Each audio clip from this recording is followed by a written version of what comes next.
नमस्कार आदरणीय दर्शकवृन्द, यहाँहरूलाई हार्दिक स्वागत गर्न चाहन्छु। म नवराज धानुक। यो हो टेलिभिजनको यो विशेष लाइभ विशेष सन्दर्भमा हामी देशको समग्र राजनीतिक विषयवस्तु र विकसित घटनाक्रमको बारेमा सही र सठिक विश्लेषण गर्ने प्रयास गर्दै आएका छौँ।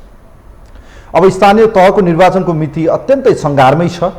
अबको 25 दिनपछि यो देशमा निर्वाचन हुँदैछ, त्यो पनि स्थानीय सरकार स्थानीय तहको निर्वाचन हुँदैछ, जसका निम्ति देशको राजनीति यतिखेर बडो पेचिलो छ। केही आशंका छन् तर चुनाव हुन्छ कि हुँदैन भन्ने। तर आज नेकपा माओवादी केन्द्रका अध्यक्ष पुष्पकमल दाहाल प्रचण्डले पत्रकार सम्मेलन मार्फत बताइसक्नु भएको छ कि चुनाव 1, 2, 3 अब सर्दैन, वैशाख 30 गते चुनाव हुन्छ भनेसँगै बुझ्नु पर्यो कि सत्तारूढ दलको एउटा प्रमुख घटक मानिएको माओवादीका नेताले नै यो बोल्छन् भने यो देशमा चुनाव अब हुने नै भयो। यस्तो परिस्थितिमा देशको राजनीति ध्रुवीकृत छ। एकातिर सत्ता गठबन्धन त अर्कोतिर चाहिँ प्रतिपक्ष गठबन्धन पनि गठबन्धनको रूप तयार पार्दै अगाडि बढिरहेको देखिन्छ, जसमा अहिले पनि रापरपा जो अलिकति ट्रेडिसनल देखिन्छ तर जसले राज संस्था हिन्दू राष्ट्रको पक्षमा आफूलाई उभ्याउँदै आएको वैकल्पिक राजनीतिक शक्तिको रूपमा यो देशमा तेस्रो धारको राजनीतिको नेतृत्व गरिरहेको रापरपा अब के गर्छ? एकातिर सत्ता गठबन्धनले बताइसकेको छ हामी अग्रगामी क्रान्तिकारी शक्ति हो, त अर्कोतिर राजावादी या भनौँ अहिलेको प्रमुख प्रतिपक्ष दल एमालेलाई उहाँहरूले प्रतिगमन र चाहिँ राज संस्थावादी या अहिलेको परिवर्तन विरोधी शक्तिको रूपमा हेरिरहँदा अब रापरपा यी दुई मध्ये कुन शक्तिसँग निकटतम भएर आगामी दिनको निर्वाचनमा सहकारी गर्दा? आज यिनै विषयमा खास गरी रापरपाको अबको राजनीति स्ट्यान्ड के हुन सक्छ, अब चुनावी रणनीतिमा रापरपा कसरी अगाडि बढ्छ र आसन्न यो स्थानीय तहको निर्वाचनमा रापरपा कसरी चाहिँ तालमेल या गठबन्धनको पक्ष या विपक्षमा छ र उहाँहरूले राज संस्थाको वकालत गरिरहँदा राज संस्था फर्कने आधारहरू के हुन सक्छन्? आज यिनै विषयमा कुराकानी गर्न हामीसँग चुनावी कमान्डरको रूपमा रापरपाको नेतृत्व सम्हालिरहनुभएका व्यक्तित्व, प्रभावशाली व्यक्तित्व, रापरपाको शक्तिशाली महामन्त्री आज हामीसँग हुनुहुन्छ भुवन पाठक। उहाँलाई म वेलकम गर्न चाहन्छु। नमस्ते, वेलकम, यहाँलाई स्वागत छ पाठकज्यू। Thank you. सन्चै हुनुहुन्छ? चुनाव लाग्यो, तपाईँहरूलाई दौडधुपमा हुनुहुन्छ है? एकदमै देश दौडामा हुनुहुन्छ। माहौल के छ अहिले? के पाउनुभयो तपाईँहरूको पक्षमा? अत्यन्त सकारात्मक छ। हामी अहिले सयौँ आमसभाहरू हाम्रो भयो, कोण सभाहरू भयो र जहाँ जहाँ हामी गयौँ जनताको व्यापक स्वागत छ, व्यापक सहभागिता छ र व्यापक प्रवेश छ। त्यसले एक प्रकारको हामीहरूलाई पनि उत्साह थपेको छ र हामीले विगतमा ज्यादै न्यून मत पाएको ठाउँहरूमा पनि हाम्रो सङ्गठन एकदमै कमजोर भएको ठाउँहरूमा पनि अत्यन्त ठुलो सहभागिता छ। त्यसमा पनि सबभन्दा महत्त्वपूर्ण कुरा युवाहरूको सहभागिता व्यापक छ। प्रवेश पनि व्यापक रूपले भइरहेछ र विभिन्न पार्टीहरू एमाले, काङ्ग्रेस, माओवादी छोडेर पनि धेरै त्यो पार्टीको नेतृत्व तहमा बसेका व्यक्तित्वहरूको पनि प्रवेश भइरहेछ। त्यो सँगसँगै उद्योगपति, व्यापारी, खेलाडी, यो कलाकार आकर्षण बढाएको छ एकदमै। यो भोटर हुन् कि त्यत्तिकै लहर मात्रै हो या एक किसिमको लहर मात्रै देखेको? यी भोटर हुन् कि होइन? भोलि यिनले पार्टीलाई सहयोग गर्छ गर्दैन यो पनि हेक्का होला नि त। भाषण सुन्न पा आएका हुन् कि राजेन्द्र लिङ्गदेन या नयाँ अलिकति वैकल्पिक शक्ति के भन्छन् नेताले भनौँ सुनौ भनेर पा आएका हुन्छन् कि के लाग्छ तपाईँलाई? साँच्चीकै ती तपाईँहरूकै शुभेच्छुहरू या भोलि गएर कार्यकर्ता या भोलि तपाईँहरूकै भोटर हुन् कि त्यत्तिकै सुन्न मात्र आएका लहर हो? होइन, सुन्न मात्र होइन। सुन्न आउने त आमसभा सुन्न आउने धेरै मान्छेहरू हुन्छन्, तर प्रवेश पनि गर्ने जुन क्रम तीव्र रूपले बढाएको छ र त्यो प्रवेश गर्ने मानिस भनेको फेरि नाम चलेका मान्छेहरू भएको कारणले विभिन्न राजनीतिक दलमा सक्रिय भएकाहरू, कलाकारहरू, इन्जिनियर, डक्टरहरू भएको कारणले पनि र युवाहरू भएको कारणले पनि जुन उहाँहरू स्वस्फूर्त रूपले प्रवेश गराउनु भएको छ र हामीले त्यसलाई व्यवस्थित पनि गरिरहेछौँ। जो प्रवेश गर्नु भएको छ तिनीहरूलाई तत्त स्थानमा हामीले जिम्मेवारी पनि दिएका छौँ। त्यो हिसाबले हेर्दाखेरि त्यो भाषण सुन्नमा वैकल्पिक शक्तिको रूपमा मैले अघि पनि चित्रण गरेँ। तपाईँहरू यो देशको अहिलेको मेजर सत्ता घटक प्रतिपक्ष पछिको तपाईँहरूमा एउटा त्यो शक्तिको रूपमा हेरेका छन् जनताले। तपाईँ मान्नुहुन्छ यो कुरा? त्यो मात्रै होइन, हामी मात्रै प्रतिपक्ष हौँ, हामी मात्रै वैकल्पिक शक्ति हौँ। किनभने अहिले भएका काङ्ग्रेस, कम्युनिस्ट जो सत्तामा छन् त्यो बाहेक जुन प्रतिपक्षमा छन् एमाले, उहाँहरू सबै वैचारिक रूपले एउटै धारमा हुनुहुन्छ। उहाँहरू गणतन्त्रको पक्षमा हुनुहुन्छ, धर्मनिरपेक्षताको पक्षमा हुनुहुन्छ, संहिताको पक्षमा हुनुहुन्छ र हामी त्यसको विपक्षमा छौँ। यसकारण हामी फरकदार हौँ। उहाँहरू सबै एउटा पक्षमा हुनुहुन्छ, हामी अर्को पक्षमा छौँ र अहिले मुलुक पनि ध्रुवीकृत भइरहेको अवस्था छ।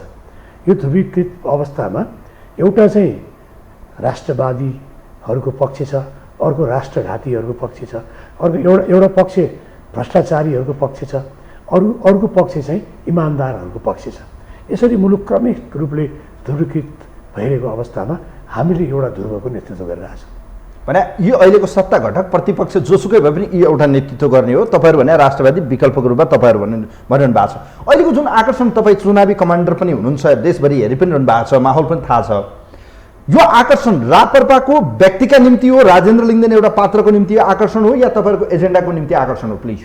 यो खास गरी यो अहिले 31 वर्षमा केही समय छोडेर अधिकांश समय काङ्ग्रेस र कम्युनिस्टहरूले नै शासन गरे। त्यसमा पनि प्रचण्ड, पुष्पकमल प्रचण्ड, शेरबहादुर देउवा, माधव नेपाल, खड्गप्रसाद ओली लगायत यिनीहरू सबै शासन सत्तामा बसे र शासन गरे। र यो 31 वर्षकोमा उनीहरूले मुलुकमा डेलिभरी दिन सकेन, मुलुकमा शान्ति सुरक्षा पनि कायम गर्न सकेनन्, विकास निर्माणका ढोकाहरू पनि खोल्न सकेनन्, भ्रष्टाचारलाई पनि समाप्त गर्न सकेनन्, बेरोजगारीको पनि अन्त्य गर्न सकेनन् र कुनै नौलो प्रयासहरू उनीहरूबाट भएन। यसकारण पनि यी सबै पार्टीप्रति, यी सबै खास गरी एमाले, काङ्ग्रेस, माओवादी प्रति नेपाल पटक पटक उनीहरूले अवसर पाए र ती सबै अवसरहरूलाई उनीहरूले गुमाए। त्यो अवसरको उनीहरूले सदुपयोग गरेनन्, जनताको पक्षमा कुनै महत्त्वपूर्ण कामहरू पनि गरेनन्।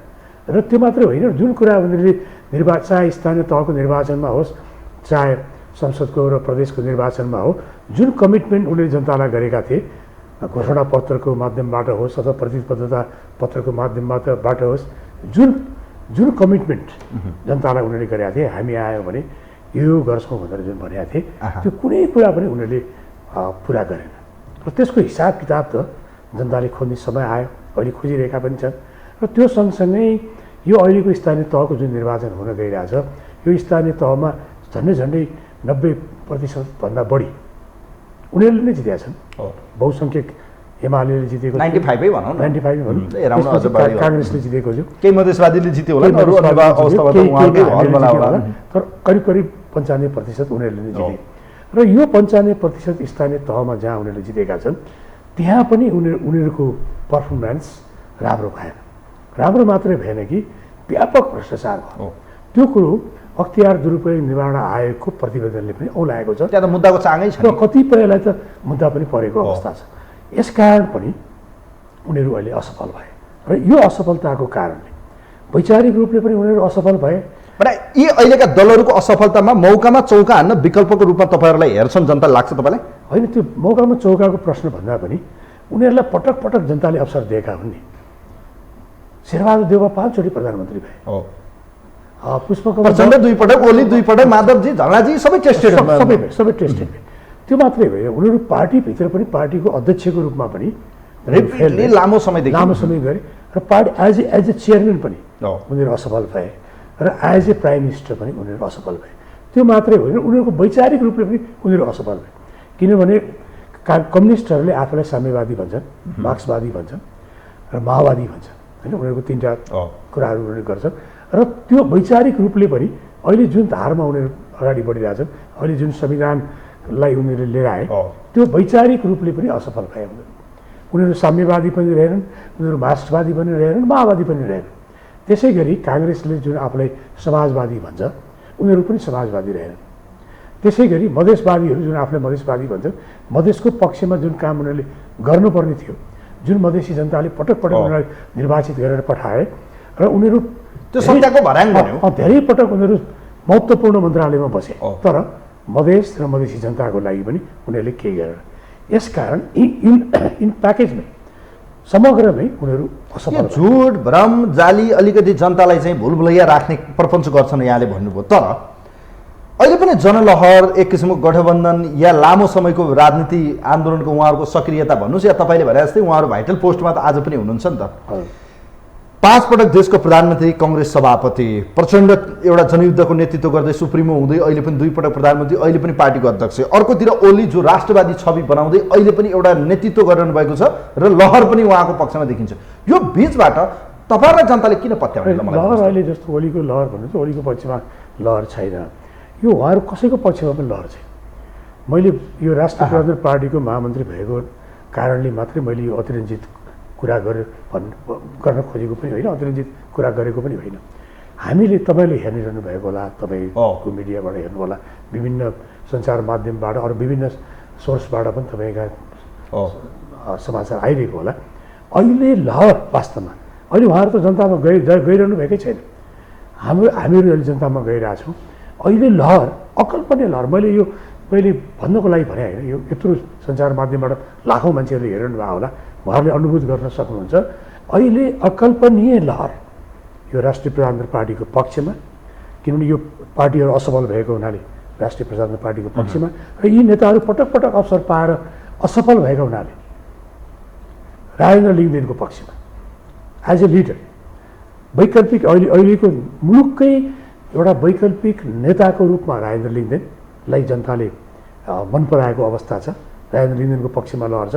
त्यसै गरी वैकल्पिक पार्टीको रूपमा राष्ट्रिय प्रजातन्त्र पार्टीप्रति लहर छ, र वैचारिक रूपले मैले अघि भने वैचारिक रूपले पनि उहाँहरू सबै स्खलित लाग्छ। आज सर्कुलर राष्ट्र भएको छ, सेकुलर राष्ट्र एकातिर छ, अर्कोतिर चाहिँ उहाँहरूले विभिन्न किसिमका मुद्दा उचाल्दै हिँड्नु भएको छ। उहाँहरूका सङ्गठन लामो समयदेखि छ। तपाईँहरूले अहिले उठाएको मुद्दामा जनताले साथ देलान् जस्तो व्यक्तिको कुरा पनि गरौँ, प्रचण्ड, देउबा, माधव नेपाल, ओलीको लेभल र राजेन्द्र लिङ्गदेनको लेभललाई चाहिँ जनताले कसरी पत्याउने मलाई भन्नुहोस् त। होइन, लेभल भने यो हैसियत अस्तित्व के होइन, उहाँहरू यत्रो राजनीति विरासत थामेको नेताहरूमा भर्खरै आएको एउटा युवा नेता जसलाई टपक्क महाधिवेशनले तपाईँहरूले चाहिँ एउटा पपुलारिटीको आधारमा उहाँलाई महाधिवेशनको अध्यक्ष या पार्टीको अध्यक्ष बनाए पनि, तर उहाँहरूसँग कम्पेरिटिभली त्यो सकिन्छ र होइन? उहाँहरू पटक पटक त्यस कारण उहाँहरू पटक पटक प्रधानमन्त्री हुनुभयो, अध्यक्ष हुनुभयो, अवसर पाउने भयो, तर जनतालाई त्यो अवसरलाई त उहाँले सदुपयोग गर्नु भएन नि। अहिले जनताहरू त उहाँहरूको टोटल्ली एगेन्स्टमा छन् यिनीहरूको। तपाईँले अहिले जनमत सङ्ग्रह गरेर हेर्नु अथवा तपाईँले एउटा ग्यालप पोल गरेर हेर्नुहोस् कि यो सबै जनताहरू उहाँहरूको एगेन्स्टमा छ।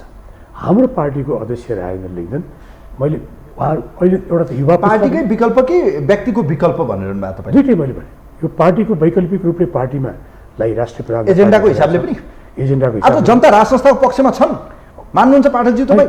के छ भने मैले अघि पनि भने नि, उहाँले जुन आफ्नो वैचारिक रूपले आफ्नो विचारलाई जुन कारणले उहाँले पार्टी स्थापित गर्नुभयो, आफूलाई साम्यवादी भनेर, मार्क्सवादी भनेर, समाजवादी भनेर, माओवादी भनेर, समाजवादी भनेर, मधेसवादी भनेर जसरी पार्टी स्थापित गर्नुभयो र जुन विचारलाई लिएर उहाँहरू हिँड्नुभयो, आफ्नै त्यही विचारबाट उहाँहरू स्खलित हुनुभयो।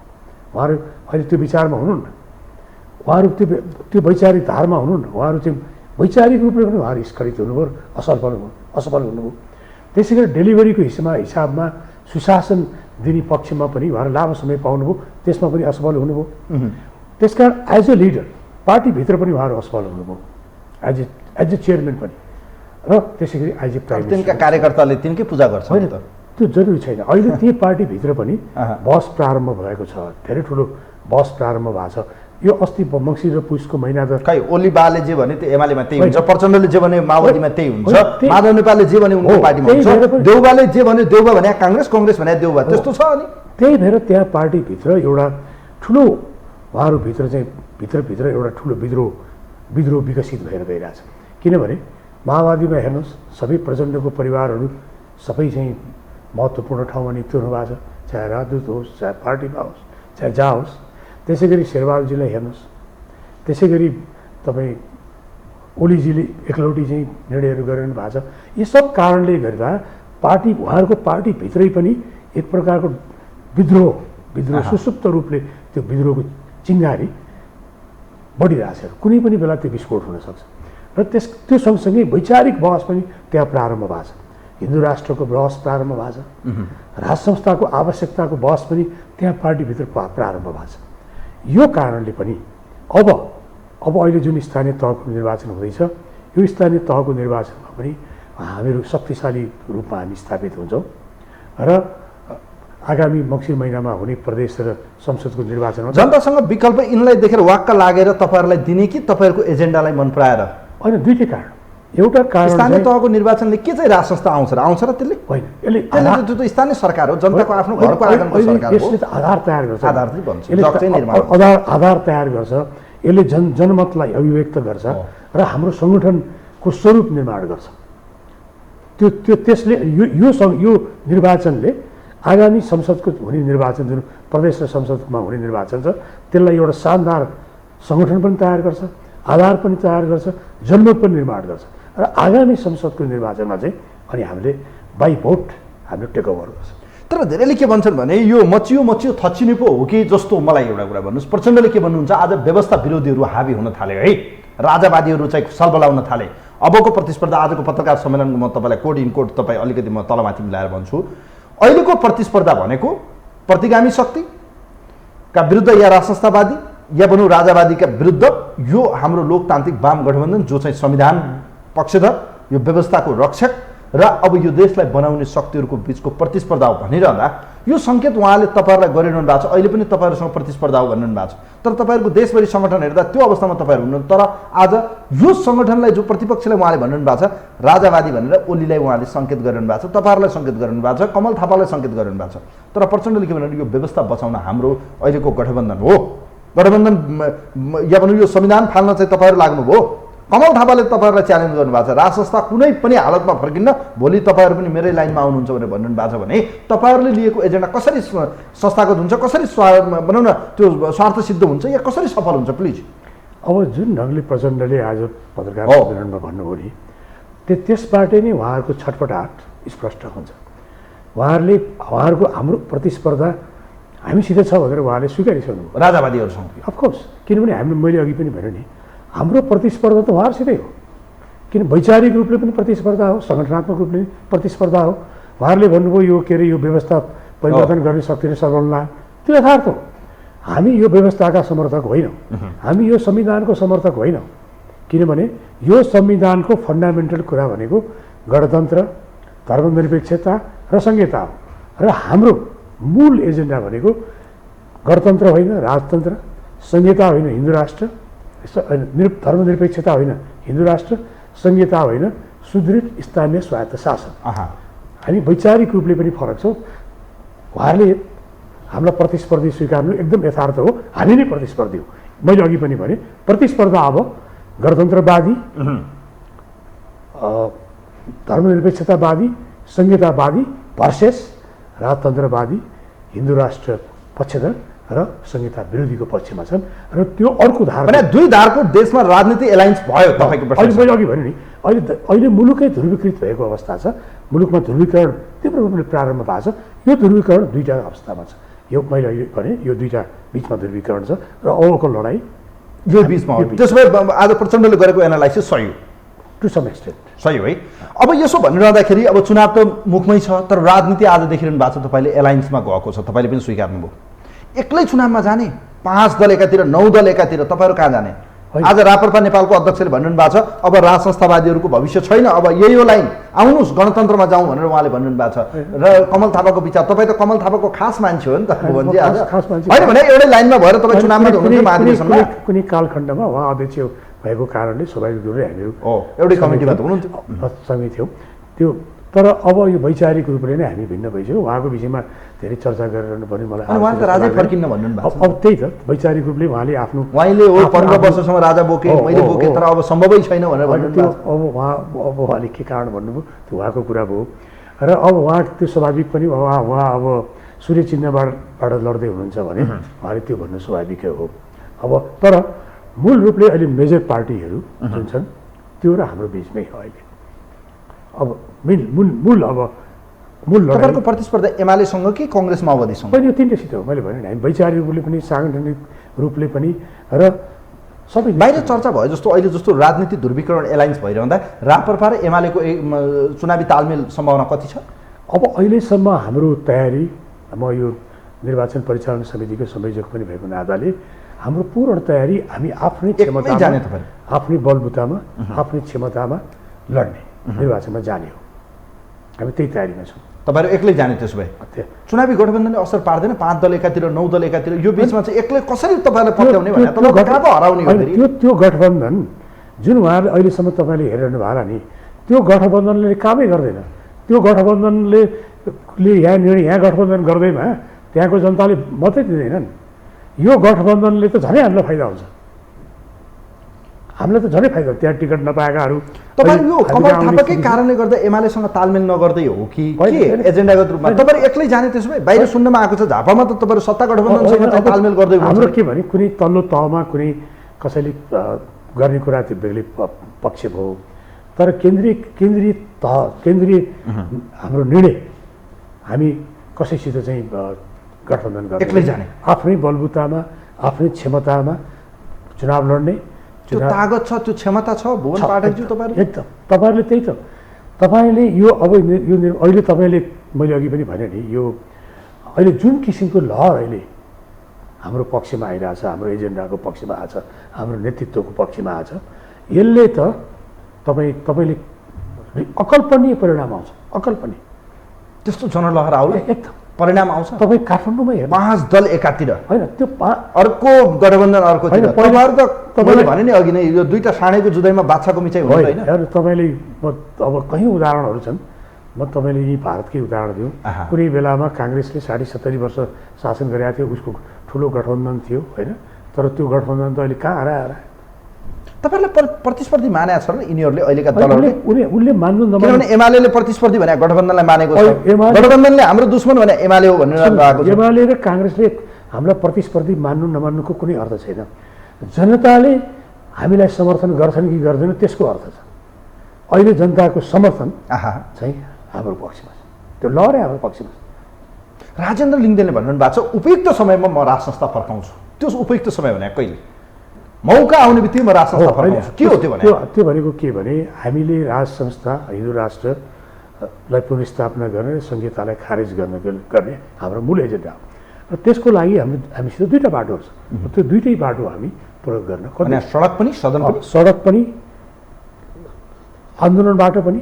सडकबाट पनि आन्दोलनबाट पनि वा चुनावबाट निर्वाचनबाट अब अहिले यदि निर्वाचन नभएको भए हामी आन्दोलनबाट सडकबाट तपाईँहरूलाई चुनावमा जानलाई राज संस्थाको सहयोग छ राजाले फन्डिङ गरिरहनु भएको छ तपाईँहरू राजालाई बोकेर हिँड्नु भएको छ राजाले तपाईँहरूलाई अगाडि बढाइरहनु भएको छ यो ध्रुव सत्य कुरा हो सत्य हो होइन राज संस्थाको पुनर्स्थापना यो हाम्रो आस्था हो हाम्रो विश्वास हो हाम्रो सिद्धान्त हो हाम्रो कन्भिक्सन राजाले भनेर यो पार्टी खोलेको पनि होइन राजा कमल थापाले त भन्नुभयो नि त राज संस्था या तपाईँको निर्मल निवासको हस्तक्षेप हो अब त्यहाँको रिमोट कन्ट्रोल निर्मल निवासमा छ भनेर भन्नु भएको छ बिल्कुल निराधार हो उहाँले त्यही भनेर निस्किनु भयो पार्टी परित्याग गर्नु यो बिल्कुल निराधार हो त्यसमा कुनै सत्यता छैन यो विभिन्न घटनाक्रमहरूले यसलाई पुष्टि गरेको छ र अझ पुष्टि गर्ने क्रम जारी नै छ क्रमशः यो कुरा पुष्टि हुँदैछ र मैले अघि पनि भने राज संस्था हाम्रो आस्थाको विषय हो हाम्रो विश्वासको विषय हो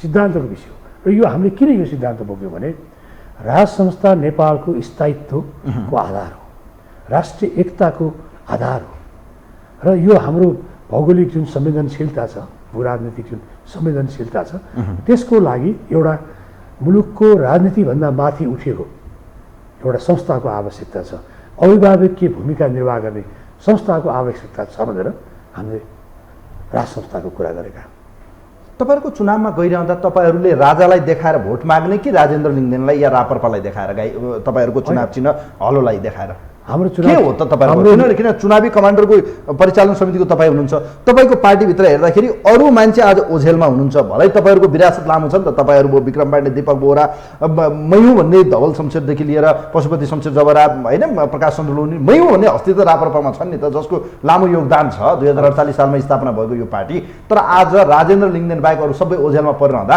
के भारतमा चाहिँ बिजेपी जस्तो मोदी भने बिजेपी भने मोदी भने जस्तै राजेन्द्र लिङ्गदेन भने रापरपा भने राजेन्द्र लिङ्गदेन हो त होइन त्यो होइन हाम्रो पार्टीको अध्यक्ष उहाँ राजेन्द्र लिङ्गदेन हुनुहुन्छ त्यो पनि वादिसपटबाट निर्वाचित भएको अध्यक्ष स्वाभाविक रूपले अध्यक्षको भूमिका माथि हुने नै भयो र अध्यक्ष अहिले हाम्रो अध्यक्षप्रति जनआकर्षण बढेको छ तीव्र रूपले बढेको छ र अध्यक्ष किन एउटा युवा हुनुहुन्छ त्यसपछि एउटा जनजातिको प्रतिनिधित्व गर्नुहुन्छ एउटा स्वच्छ छवि छ यो कारणले स्वाभाविक रूपले चाहिँ हाम्रो अध्यक्ष भएको हुनाले अध्यक्षको व्यापक चर्चा हुनु अध्यक्षलाई आकर्षण बढ्नु त्यो अस्वाभाविक होइन र अहिले नेपाली जनताले नै राजेन्द्र लिङ्गदेन चाहिरहेको अवस्था छ नेपाली जनताले त कति समय ठाउँमा त भनिरहेछन् भने राजेन्द्र लिङ्गदेन प्रधानमन्त्री भएपछि मात्र यहाँ समस्या समाधान हुन्छ भन्ने नेपाली जनताको पनि ठुलो भने अबको तपाईँहरूको चुनावमा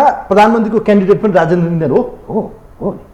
त्यसो भए प्रधानमन्त्री राजेन्द्र लिङ्गदेन हुने तपाईँहरू 2 ल्याउन सक्नुहुन्छ। त्यसो भए अहिलेको निर्वाचन प्रणाली अनुसार भुवन पाठकज्यू समानुपातिक छ, एकातिर डाइरेक्ट हामी 2 अहिले नै सङ्ख्याको कुरा गर्ने कुरा त भएन, तर यो कुरा चाहिँ म भन्न सक्छु कि आगामी निर्वाचनमा हामी शक्तिशाली पार्टीको रूपमा हामी स्थापित हुन्छौँ। प्रतिपक्ष कि सत्तापक्ष अब जनताले जे दिन्छ त्यो दिन्छन् त्यही, तर जनताले दिन्छ। हाम्रो सत्ता हाम्रो प्राथमिकता होइन। हाम्रो प्राथमिकता चाहिँ शान्ति सुरक्षा हो, बेरोजगारीको समाधान हो, यो भ्रष्टाचारको अन्त्य हो, सुशासनको प्रत्याभूति हो। हाम्रो प्राथमिकता त्यो। भने राजेन्द्र लिङ्गदेनले जनताले राजेन्द्र लिङ्गदेनलाई पत्याउँछन्, राप्रपालाई पत्याउँछन् भन्ने तपाईँलाई आत्मविश्वास? पुरा किनभने अहिले नै हेर्नुहोस् न, हाम्रो अध्यक्षले मात्रै भ्रष्टाचार गर्नु भनेको आमाको रगत खानु सरह हो। उहाँ जित्नु होला, तर उहाँसँग जोडिएको पार्टीका अन्य क्यान्डिडेट जित्न सक्ने होला? कहीँ जित्छ। चितवनमा तपाईँहरू जित्नुहुन्छ महागठबन्धन विरुद्ध। तपाईँ अहिले पनि हेर्नुहोस्, त्यहाँ राप्रपाबाट उठ्ने भनेको विक्रम पाण्डेजी हो। पाण्डेजीलाई चाहिँ एमालेको साथ होला कि नहोला? एक्लै तपाईँहरू जाँदा चाहिँ महागठबन्धन एकातिर चाहिँ पातले गठबन्धन प्रचण्ड हेर्नुहोस्। केही दिन अगाडि चितवनमा आमसभा भएको थियो, मान्छे त धेरै आयो। त्यो आमसभा होइन, तपाईँले कसरी हेर्नु, त्यो आमसभा चाहिँ त्यहाँको मान्छेहरूको भनाइ, विरोधीहरूकै भनाइ चाहिँ चितवनमा अहिलेसम्म भएको विकास सबै राजनीतिक दलको आमसभाभन्दा सबभन्दा ठुलो आमसभा थियो। त्यसले इङ्गित गर्छ। त्यो सँगसँगै अरू थुप्रो नेताहरू त हुँदै हुनुहुन्छ। त्योभन्दा पनि महत्त्वपूर्ण कुरा, तपाईँलाई माओवादीले जुन बेला बहुमत ल्यायो पहिलो संविधान सभामा, त्यो बेला माओवादीको डाक्टर बाबुराम भट्टराई र पुष्पकमल दाहाल प्रचण्ड बाहेक कसलाई चिनेको थियो? जब वेभ आउँछ नि, जब लहर आउँछ पार्टीको पक्षमा, त्यसमा तपाईँ जोसुकै उठाउनुहोस्, त्यसले निर्वाचन आधी बेरीमा सबै उडाइदिन्छ। सबै अहिले यो जुन लहर आएको छ, यो लहरको आधी बेरीले काङ्ग्रेस कम्युनिस्टहरूको मै हो भन्ने नेताहरूलाई उडाइदिन्छ। हाम्रो जो कोहीलाई जिताइदिन्छ, त्यो देखिन्छ। अब चुनाव त आयो त, खै त महानगरपालिकाको उम्मेदवार खै, उपमहानगरपालिका तपाईँहरूको चर्चित अनुहार को त? खै त काठमाडौँको उम्मेदवार खै, भरतपुरको खै, विराटनगरको खै, वीरगञ्जको खै, पोखराको खै, तपाईँहरूको उम्मेदवार खै? आज अहिले यति धेरै, अब हामी 1-2 दिनभित्रमै हाम्रो उम्मेदवारहरू घोषणा गर्ने। वैकल्पिक शक्तिले त सबभन्दा चाँडो यो भने प्रचार ढिला भएन? होइन, हामी कहाँ यति धेरै अहिले यो आकाङ्क्षी छन्, त्यो पनि नाम चलेका मान्छेहरू समाजमा स्थापित भएका मान्छेहरूको नै थुप्रै इच्छुक हुनुहुन्छ। हामीलाई त्यसकारण यो सिलेक्ट गर्न समय लाग्यो, तर हामी 2 दिनभित्रमा हामी सबै घोषणा गर्छौँ। ढिलो भयो मेरो भएको छैन, किन अरू सबै करिब हामीले तयार भइसक्यो। वैकल्पिक शक्तिले त सबभन्दा चाँडो दिएर जनताको बिचमा गएर चुनाव तयार पार्ने माहौल 1 महिना पनि छैन। अब हाम्रो सङ्गठनले 3 हप्तामा तयार हुन्छ। सङ्गठनले निर्वाचनको भूमिकाहरू खेल्ने, प्रचार प्रसार गर्ने, सबै कमिटीहरू निर्माण गर्ने, त्यो सबै भइरहेको छ। औपचारिक रूपले हामीले घोषणा गर्न। कस्ता मान्छेहरूलाई तपाईँहरू अगाडि सार्ने? काठमाडौँमा कस्ता मान्छेलाई ल्याउने चर्चा धेरै भएको छ, हेर्नुहोस् है, मान्नुहोस् तपाईँ भवन पाठकज्यू। तर आज पनि मान्छेले के भन्छन् भने चर्चित अनुहार दिने कि सेलिब्रिटी दिने कि जनताको बिचमा काम गर्न सक्ने कस्ता मान्छेलाई तपाईँहरू अगाडि सार्ने? हामीले यसपालि निर्वाचनमा के गरेका छौँ भने हामीले नीति नै बनाएको छौँ। सबभन्दा पहिले इमान्दार मान्छेलाई दिनु पऱ्यो र जसलाई हामीले टिकट दिन्छौँ, टिकट सँगसँगै उसित राजीनामा पनि दिन्छौँ। त्यो किनभने उसले कुनै पनि गल्ती गर्यो, बदमासी गर्यो भने राजीनामा स्वीकृत गर्ने। टिकट एउटा हातबाट दिन्छौँ, अर्को हातबाट राजीनामा दिन्छौँ। त्यो सँगसँगै जुन धर्ममा आस्था राख्छन् उनले त्यो धर्मको कसरी मन्दिरमा गएर, मस्जिदमा गएर, अथवा गुम्बामा गएर, अथवा बुद्धको उसमा गएर कसम खानुपर्छ सबैको अगाडि।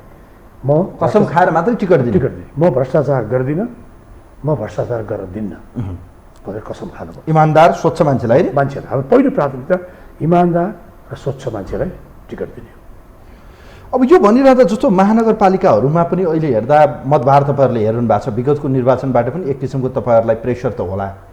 काठमाडौँको मतभार, ललितपुरको मतभार, पोखरा, भरतपुर, वीरगञ्ज, विराटनगर, मेजर महानगरपालिका र 11वटा उपमहानगरपालिकामा जस्तो तपाईँहरूले अहिले जितेको हेर्ने भने एउटा मात्रै उपमहानगरपालिका हो होइन, मान्नुहुन्छ नि तपाईँ? त्यो त खास गरी नेपालगञ्जलाई। अब त्यो ठाउँमा के गर्ने? धवल शमशेरलाई पुनः उठाउने कि नयाँ अनुहारलाई अगाडि सार्ने कि के गर्ने तपाईँहरू? अब सम्भवतः धवल शमशेर अब संसदमा लड्नुहुन्छ। अब अरू नै नयाँ उम्मेदवारलाई हामी अगाडि सार्छौँ नेपालगञ्जमा। त्यो सँगसँगै अरूमा पनि अब थुप्रै नामहरूको यी आइरहेको महानगरपालिका उपमहानगरपालिकामा तालमेलको सम्भावना कति छ? अब अहिले त्यो भन्न सक्ने स्थिति छैन, तर सम्भवतः यदि तालमेल भयो भने एमालेसँग होला या अहिलेको सत्ता गठबन्धनसँग? होइन, त्यो मैले अघि पनि भने हाम्रो पहिलो प्राथमिकता पहिलो लक्ष्य हामी एक्लै जाने तपाईँ आफ्नै बलबुतामा चुनाव लड्ने। तर भएन त्यस्तो। आलो पालोमा जाउँ प्रस्ताव आयो, एमाले भन्यो हामी एक्लै गाह्रो भयो, तपाईँहरू पनि आउनुहोस् बाँडेर लगाउँ, 3-3वटा 4-5को अवस्थामा जाउँ भन्नुभयो भने के गर्ने? अहिले त्यस विषयमा हामीले छलफल गरेका छैनौँ, यो ओपन छ। हामीले कुनै एमालेसित गर्ने, किनभने सत्ता गठबन्धनले ढोका बन्द गरेको अवस्था छ, तर एमालेसँग त बाटो खुला छ नि त। तर कमल थापा त्यहाँ छिरिसक्नु भएको छ। त्यो कमल थापाको त के अर्थ भयो भने अहिले यो विषयमा हामीले छलफल गरेका छैनौँ। सम्भावना कति छ भन्ने मात्रै हो, सम्भावनाको खेल। अहिले कुनै छलफलको विषय नै भएको छैन। अहिले हाम्रो चाहिँ कन्सन्ट्रेसन फोकस चाहिँ हामी आफ्नै क्षमतामा आफ्नै बलबुतामा चुनाव लड्ने विषय। तपाईँ देशभरि चुनावमा प्रचारमा पनि गरिरहनु भएको छ। अपवादको रूपमा केही व्यक्तिहरूलाई तपाईँहरूले पार्टीमा अत्याधिक मात्रामा स्पेस दिएर पार्टीभित्र ल्याउनु पनि भएको छ। त्यसले कहीँ कतै पछुतो भएको छ कि छैन? पार्टीको लहर त एकातिर छँदैछ, कहीँ कतै हामीले इमान्दार मान्छे ल्याउने, मैले कसैको डोमिनेट गर्न खोजेको, कसैलाई अन्डर एस्टिमेट गर्न खोजेको होइन। ज्ञानेन्द्र साई, ज्वाला सङ्ग्रौला जस्ता व्यक्तिहरू जो चाहिँ पछिल्लो समय सोसल वर्करको रूपमा, सामाजिक अभियन्ताको रूपमा पपुलर हुनुभयो, तर पार्टीगत रूपमा चाहिँ उहाँहरूको योगदान कति छ भन्ने कुरा त यहाँलाई राम्रोसँग थाहा छ। ती व्यक्तिले गर्दा चुनावमा फाइदा हुन्छ कि घाटा हुन्छ राप्रपालाई? फाइदा हुन्छ, किनभने उहाँहरू एउटा चाहिँ अभियन्ताहरू हुन्, भ्रष्टाचारको विरुद्धमा उहाँहरू धेरै काम गर्नुभएको छ। उहाँहरूको राम्रै समाजमा राम्रो छवि छ, राम्रो आकर्षण छ र उहाँहरू जनतामा गइरहनु भएको छ, मास मिटिङहरूमा बोलिरहनु भएको छ। त्यसले पार्टीलाई त्यसले फाइदा गर्छ, फाइदा पुऱ्याउँछ। यी व्यक्तिहरूले नै हो त राज संस्था फर्काउने? त्यसो भए होइन, यी व्यक्तिहरू मात्र होइन, अहिले त थुप्रै अभियन्ताहरू अहिले आजै पनि पार्टी बिचमा अहिले चाहिँ 300-400 जना चाहिँ प्रवेश भइरहेको अवस्था छ। अब यस्तो थुप्रै अभियन्ताहरू हुन्छ। मैले अघि भने बुद्धिजीवी हुनुहुन्छ, व्यापारी हुनुहुन्छ, उद्योगपति हुनुहुन्छ, डाक्टरहरू हुनुहुन्छ, इन्जिनियर हुनुहुन्छ, सिए गरेहरू हुनुहुन्छ, अरू विभिन्न सेक्टरमा भएका कलाकारहरू हुनुहुन्छ, खेलाडीहरू हुनुहुन्छ। अब यो त पार्टीमा चाहिँ सबै चिज सबैको कम्बिनेसन नै बाटै एउटा पार्टी बन्छ। 753वटै स्थानीय तहमा तपाईँहरूको उम्मेदवार हुन्छ देशभरि के हुन्छ? कि त्यसमध्ये आधा जति 400-500 गएर अधिकार छ। दूर दराजमा पनि छन् तपाईँहरूको सङ्गठन? छ, किन छ नि, सबै ठाउँमा छ। सबै कम कहीँ धेरै कम होला, कहीँ बढी होला, तर 2-3 भए पनि त्यो चाहे मुगुको दुर्गम ठाउँमा होस्, चाहे हुम्लामा होस्, चाहे चाहिँ बझाङमा होस्, चाहे बाजुरामा होस्। यो चुनावी मैदान भने एउटा खेलकुदको मैदान जस्तो, हार जित त त्यहाँ हुने नै भयो। आत्मविश्वास भन्ने कि डर भन्ने कि कतिको हुँदो रहेछ चुनावमा जानु पूर्व? या यस्तो अवस्थामा एकातिर फन्डिङको विषय छ, अर्कोतिर जनपरिचालनको विषय, प्रचार प्रसार गर्नुपर्ने छ, देशभरि चुनावी सभाहरू गर्नुपर्ने होला, जनलहर तयार पार्नु छ, मासलाई तयार पार्नु छ, यी सबै विषयलाई हेर्दाखेरि कतिको च्यालेन्जिङ हुँदो रहेछ एउटा चुनाव? अहिले नेचरली असाध्यै च्यालेन्जिङ हुने पनि फेरि हाम्रो जस्तो पार्टीलाई, किनभने हाम्रो सबभन्दा अरू सबै चिज हामीसित छ, साधन स्रोत हामीसित कम छ। भने सत्तामा हुनु पर्थ्यो भन्नु होइन, सत्तामा हुनु पर्थ्यो भनेर होइन, हामी त्यसमा विश्वास गर्दैनौँ। त्यो भएर हामीले जुन पैसा उनीहरूले खर्च गरेर आएको छ नि, अब त्यसको तुलनामा त हामीले केही पनि गरेका छौँ। जम्मै हाम्रै जो जिल्लाकै साथीहरूले आफैले 2-4 थोरै उठाएर खर्च गरिरहनु भएको छ र हाम्रो भनाइ पनि त्यही छ, पैसा खर्च गरेर चुनाव जित्ने होइन। तर कम्पिटिसन त त्यही छ नि त, पैसा फ्याक तमासा देख। तर अहिले करोडौँ रुपियाँ कहिले जनताको घरमा नपुगेका मान्छेहरू पनि करोडौँ रुपियाँ लिएर चाहिँ चुनाव जित्ने ठाउँमा छ। अहिले इन्ट्रेस्टिङ छ, त्यो पैसा पनि खाइदिन्छ, पैसा उनीहरूले खाइदिन्छ, भोट चाहिँ हाम्रो दिन्छ। पैसा काङ्ग्रेस कम्युनिस्टको खर्च हुन्छ। कन्फिडेन्स कि ओभर कन्फिडेन्स? ओभर कन्फिडेन्स त नभनौँ, अहिले त्यस किसिमको वातावरण निर्माण भइरहेछ। अहिले मान्छेहरूले खास गरी सामाजिक सञ्जालको कारणले, अहिलेको व्यापक यो मिडियाको कारणले, जुन टेलिभिजन भयो, तपाईँको एफएम रेडियो भयो, यी सब कारणले, तपाईँहरूको कारणले, पत्र पत्रिकाको कारणले र सामाजिक सञ्जालको कारणले अहिले मानिसको, चाहे दूर दराजको मानिसको पनि चेतनाको स्तर ज्यादै माथि छ। अहिले त्यो पैसा दिँदैमा, पैसा खर्च गर्दैमा, ठुल्ठुलो आश्वासन दिँदैमा, लोभ बाँड्दैमा चुनाव जित्ने स्थिति छैन। त्यो भएर अहिले पैसाको रूपमा तपाईँहरू हुनुहुन्छ। तर मेरो प्रश्न कहाँनिर भने पाठकज्यू, सत्ताको जस्तो अहिले स्थानीय सरकारका प्रमुख उपप्रमुख वडा अध्यक्षहरू यथावत्तामा हुनुहुन्छ, उहाँहरू कयौँ रिपिट हुनु होला, कयौँ प्रभाव पर्ला। एकातिर केन्द्र सरकार, प्रदेश सरकार, स्थानीय सरकारका अहिलेका सत्ता गठबन्धन या प्रतिपक्ष जो हुनुहुन्छ उहाँहरूका प्रतिनिधित्व त्यहाँ छन् नि त, मान्नुहुन्छ यो कुरा? हिजो सरकारमा हुँदा उहाँहरूको एक किसिमको प्रभाव छ। सत्ताको शक्तिको प्रभाव कति पर्छ चुनावमा? यसको असर तपाईँहरूलाई कति घाटा बेहोर्नु पर्ला मान्नुहुन्छ हुन्न? त्यो शक्तिको प्रभाव त नपर्ने भन्ने होइन, तर त्यसको नकारात्मक प्रभाव पनि पर्छ। खास गरी अहिले तपाईँ हेर्नुहोस् न, यो 4 वर्षमा 4-5 वर्षमा यो स्थानीय तहले दुईटा चिजहरू, एउटा चाहिँ त्यो डोजर खरिद गरेर डोजरले बाटो गाडिदिएर बाटो बढाउने एउटा अभियान, अर्को भ्यू टावरको एउटा आतङ्की सिर्जना भयो। स्थानीय तह, प्रदेश तह र सङ्घीय तहले अहिले 117वटा भ्यू टावर बनायो, त्यो पनि डाँडाको टुप्पामा, जुन डाँडाबाट हेर्नलाई हामीलाई कुनै भ्यू टावरको आवश्यकता थिएन। तर भ्यू टावर बनाएर त्यसमा अरबौँ रुपियाँ खर्च गरे। 117मा झन्डै 7 अरब 13 अरब रुपियाँ अनि 17 अरब रुपियाँ 1 वर्षमा खर्च, योभन्दा अगाडि खर्च। र अहिले त्यो त्यत्तिकै पैसा अहिले खर्च गर्ने क्रममा छ। जम्मै पहाडी जिल्लाहरूकोमा चाहिँ टुप्पामा भ्यू टावर बनाउने, त्यसै गरी तराईमा चाहिँ स्वागतद्वार, जता हेर्नु तपाईँको स्वागतद्वारमा करोडौँ रुपियाँ खर्च गरेर स्वागतद्वार बनाउने, जबकि त्यो भ्यू टावरमा खर्च गरिएको पैसा, स्वागतद्वारमा खर्च गरिएको पैसाले कति किलोमिटर बाटो बन्न सक्थ्यो, कति मेगावाट इलेक्ट्रिसिटी उत्पादन हुन सक्थ्यो, स्कुल बन्न सक्थ्यो, बेरोजगारीलाई अन्त्य गर्नको लागि कल कारखाना बन्न सक्थे, स्वास्थ्य संस्थाहरू बन्न सक्थे, होइन? त्यत्रो अरबौँ रुपियाँ भ्यू टावर पनि कस्तो, तपाईँ हेर्नुहोस्, योभन्दा लाजमर्दो कुरा, योभन्दा विडम्बना के डाँडा छ, त्यसैमाथि अझ डाँडामा जुन डाँडा हाम्रो डाँडाहरू नेचुरल छ, गएर त्यहाँ भ्यू टावरको आवश्यकता छैन नि, त्यहाँ भ्यू टावर बनाइरहेको छ। त्यो भ्यू टावरको के अर्थ छ? र त्यो भ्यू टावरलाई चाहिँ उद्घाटन गर्न पुष्पकमल दाहाल प्रचण्ड करोडौँ खर्च गरेर हेलिकप्टरमा, खड्गो ओली करोडौँ खर्च गरेर हेलिकप्टरमा, योभन्दा ठुलो विडम्बनाको हुन्छ। यो कुरा जनताले प्रत्यक्ष रूपले अनुभूत गरेको छ, जनताले हेरिरहेको छ, बुझिरहेको छ। यसकारण पनि जतिसुकै उनीहरूले खर्च गरे भने अहिले जनताले उनीहरूलाई मत दिँदैन, पैसा खाइदिन्छ। अबको विकल्प भने रापर पाउँछ, त्यसो भए पैसा उनीहरूको खाइदिन्छन्, मत राष्ट्रिय प्रजातन्त्र पार्टीको हलोमा दिन्छ। उनीहरूको अहिले सङ्गठनलाई हेर्नु भएको छ तपाईँहरूले क्यालकुलेसन, तपाईँ चुनावी कमान्डर भएको नाताले रणनीतिक रूपमा तपाईँहरूको रणनीति के हुन्छ? किनभने यिनीहरूका अहिले पनि हेर्नुहोस्, मुख्य दलहरू जो अहिलेको सत्ता पक्ष या प्रतिपक्ष जो हुनुहुन्छ, उहाँहरूको दम्ब के छ भने हामीसँग लाखौँ कार्यकर्ता छन्, देशभरि हाम्रो जनवर्गीय सङ्गठन छ, आम कार्यकर्ता र जनस्तरमा वडा तल्लो तहसम्म पनि हाम्रो सङ्गठन छ, र विगतमा पनि हामीले चुनावमा एक किसिमको अपेक्षित र अनपेक्षित उहाँहरूले परिणाम ल्याएको 64, 70, 74 यो देखिएको छ। यस्तो बिचमा रणनीति रूपमा तपाईँहरू कसरी जाने, के गर्ने, कसरी जाने? किनभने उहाँहरूको सङ्गठन छ, तपाईँहरूको छ कि छैन भन्ने विषयमा के छ रणनीति तपाईँहरूको भित्र पनि? त्यहाँ पनि वर्गीकृत स्टार्ट भएको छ। त्यो सङ्गठनमा पनि तपाईँ विभिन्न तहहरू निर्माण भएको छ। एउटा चाहिँ सत्तालाई प्रयोग गरेर त्यसको चाहिँ सुविधा लिने तह, अर्को कार्यकर्ताको रूपमा लामो समयदेखि काम गरिरहेको, रगत पसिना बगाइरहेको तर सबै सेवा सुविधाबाट वञ्चित भएको तह। त्यो बिचमा एउटा ठुलो द्वन्द्व छ। तीभित्र पनि अलि चाहे काङ्ग्रेसमा भन्नुहोस्, चाहे एमालेमा भन्नुहोस्, चाहे माओवादी भन्नुहोस्, माओवादीमा त हेर्नुहोस् त, हिजो बन्दुक बोक्नेहरू कहाँ छन् अहिले हेर्नुहोस् त, सबै पदहरूमा बसेका मान्छेहरू हेर्नुहोस् त, जसले बन्दुक बोके, जो कयौँ मान्छे अङ्गभङ्ग भए, कयौँको घरबार विहीन भए, कयौँ जेलमा परे, ती जेलमा परेका मान्छेहरू कहाँ छन्? अहिले कसले सुविधा लिइरहेको छ? को नेतृत्वमा छ? को सरकारमा छ?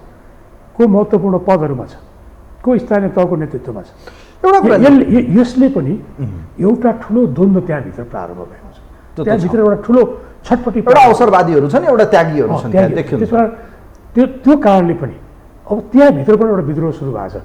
ती भित्रबाट अहिले काङ्ग्रेस, कम्युनिस्ट र माओवादीका धेरै युवाहरू हामीहरूका त्यहाँभित्र एक किसिमको प्रवेश गर्न थालेको कारण पनि थियो।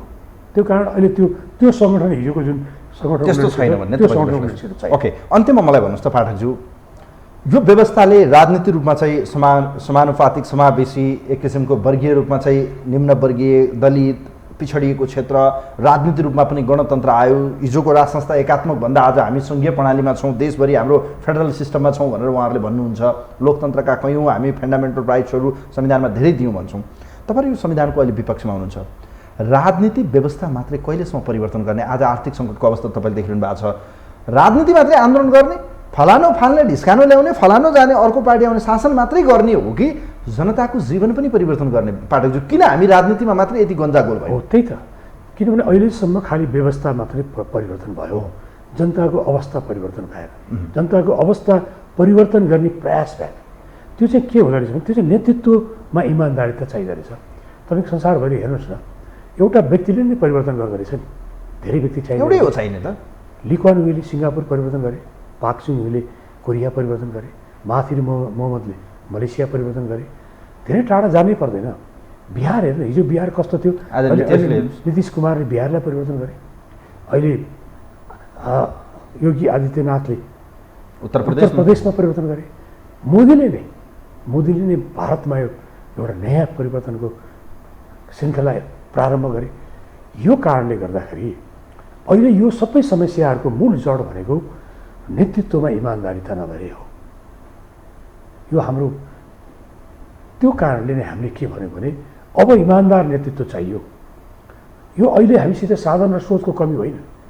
भ्रष्टाचारलाई मात्रै हामीले रोक्न सक्यौँ भने हामीसित साधन सोचको कमी छैन। अहिले नै हेर्नुहोस् न, पुँजीगत खर्च भइरहेको अवस्था छ। आर्थिक स्थिति मुलुकको यस्तो कमजोर छ, तर पुँजीगत खर्च भएको छैन। फजुल खर्च मात्रै छ नि त। फजुल खर्चमा व्यापक छ, तर जुन विकास निर्माणमा हुनुपर्ने खर्च भइरहेको अवस्था छ। अहिले मुलुकको सबै सूचाङ्कहरू, आर्थिक सूचाङ्कहरू ऋणात्मक छन्, नकारात्मक छन्। यो मुलुकको इतिहासमा पहिलोपटक भएको। तर यस्तो अवस्थामा पनि यसलाई गम्भीरतापूर्वक सरकारले लिइरहेको छैन, प्रतिपक्षले लिइरहेको छैन। यो समस्या कसरी समाधान गर्ने, त्यसमा होमवर्क छैन। त्यसमा सबै राजनीतिक दलको सहभागिता र सहयोग खोजिएको छैन र नेपालको एक्सपर्टहरूलाई पनि राय लिएको छैन भने अहिले यत्रो सदान्तर घाटा बढिरहेको छ, मुद्रास्फीति बढिरहेको छ। हेर्नुहोस्, ठिक छ, अब हेरौँ जनताले के गर्छन्। जनताको म्यान्डेट, जनता जनार्दन हो, जनताले चाहे जे पनि सम्भव छ। हेर्नुहोस्, हिजो एउटा व्यवस्था फाल्न जनता सडकमा आए। अब तपाईँहरू भन्नुहुन्छ हामी ब्यालेटमा पनि छौँ, सडकमा पनि जान्छौँ हामी भन्नु भएको छ। चुनावको पूर्व सन्ध्यामा हामी छौँ। तपाईँहरूको के छ रणनीति, यसबारेमा तपाईँको विचार राख्ने प्रयास हामीले गऱ्यौँ। म धेरै धेरै धन्यवाद। अन्त्यमा खालि अब यही सबै नेपाली जनतालाई तपाईँको लोकप्रिय टेलिभिजनको मार्फतबाट भन्न चाहन्छु, हामी इमान्दार, हामी तल्लो तहदेखि माथिल्लो तहसम्म हामी एउटै काम, धेरै चिज हामी भन्दैनौँ। हामी इमान्दारितापूर्वक आफ्नो काम गर्छौँ। हामी भ्रष्टाचार गर्दैनौँ, गर्न दिँदैनौँ। हामीलाई मौका दिनुहोस्, हलो चिन्हमा छाप लगाउनुहोस्। हामी तपाईँहरूलाई निराश हुन दिँदैनौँ, जनतालाई निराश हुन दिँदैनौँ। Thank you so much. धेरै धेरै धन्यवाद दिन चाहन्छु पाठकज्यू। दर्शकवृन्द, यो विशेषलाई विशेष सन्दर्भमा हामीसँग रापरपाका शक्तिशाली महामन्त्री यतिखेर हामीसँग हुनुहुन्थ्यो भुवन पाठक। विशेष गरी यो पछिल्लो समय देशको राजनीति ध्रुवीकृत भएको छ। चुनाव सबै दललाई लागेको छ। यो ध्रुवीकृत राजनीतिमा वैकल्पिक शक्तिको रूपमा हेरिएको र देखिएको यतिखेर रापरपाको चुनावी रणनीति के, प्रमुख दलहरूसँग प्रतिस्पर्धा गर्दा रापरपाले अपनाउन सक्ने तालमेल या रणनीतिक रूपमा उहाँहरूको चाहिँ साँठगाँठ कोसँग हुनसक्छ, एक्लै जान्छ या चाहिँ प्रतिपक्ष या सत्ता गठबन्धन कोसँग चाहिँ तालमेल गर्दाखेरि उहाँहरूले उठाएका एजेन्डा संस्थागत हुन सक्छन्। र यो विषम परिस्थितिमा एकातिर राजावादी र अर्कोतिर गणतन्त्रवादीको बिचमा प्रतिस्पर्धा रहेको दावी गरिरहँदा के यो देशमा राज संस्था पुनः फर्किन सक्छ? यिनै विषयमा आज कुराकानी केन्द्रित रहेर कुराकानी गऱ्यौँ। कार्यक्रम हेरिदिनुभयो यहाँप्रति आभार व्यक्त गर्दै यो विशेष अङ्कबाट आजको अतिथिसँग कार्यक्रमको टिमसँग म पनि बिदा हुन्छु। नमस्कार।